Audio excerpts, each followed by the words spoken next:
A little backstory, I was 13 at the time. My parents had left to one of my sister's friend's party with my sister. I had the house to myself and I thought it was going to be awesome. Boy, was I wrong. It all started off normally.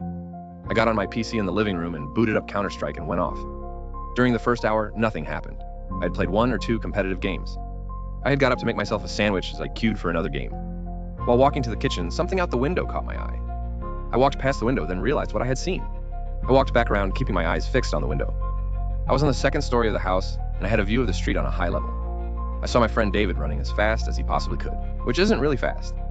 I saw him run across the street where I lived. I instantly ran downstairs to open the door and let him in. He was out of breath and could barely talk. He took a seat on the stairs and calmed down.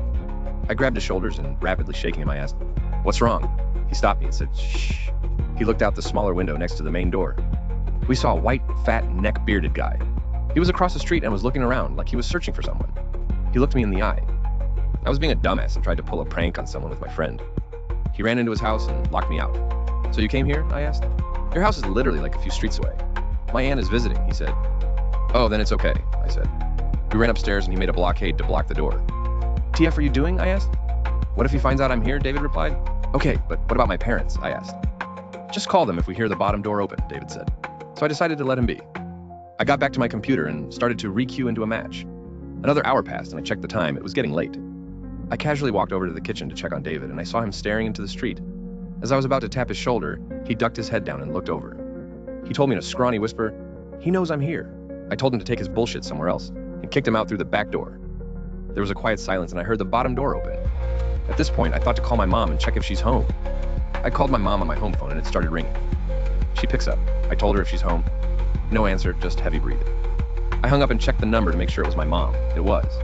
I stayed calm and heard the door to my apartment knob jiggle. I went full paranoid mode. I heard the door unlock. I thought it was my mom, but I heard heavy grunting. I decided to run to the back door and escape through the back. The door was locked. There's no way it should be locked since David left through the back. I then decided to hide behind the couch and lay down. I couldn't see anybody's feet if they walked in. I heard the door fully open. I checked under the couch expecting to see someone's shoes. I was wrong. I saw some kind of bloody, bony, skinless foot slump across. It made a horrible wet squish noise as that thing stepped across the living room. The upstairs room made a loud bang as if something dropped. The creature stopped suddenly, and it made a loud screeching noise. It was so loud my ears started ringing. I still hadn't seen its face. My phone rang. It was David. I felt like this was my chance to call for help as I tried to bolt out the front door. I picked up, and as I tried getting up and sprinting across the room and trying to avoid the thing, he said, "Dude, that thing is your mom," in a shocking voice. As I got up, I saw her face. Her body was decayed. She had no clothes and skin peeled off. She opened her mouth and said, "Honey, I'm home."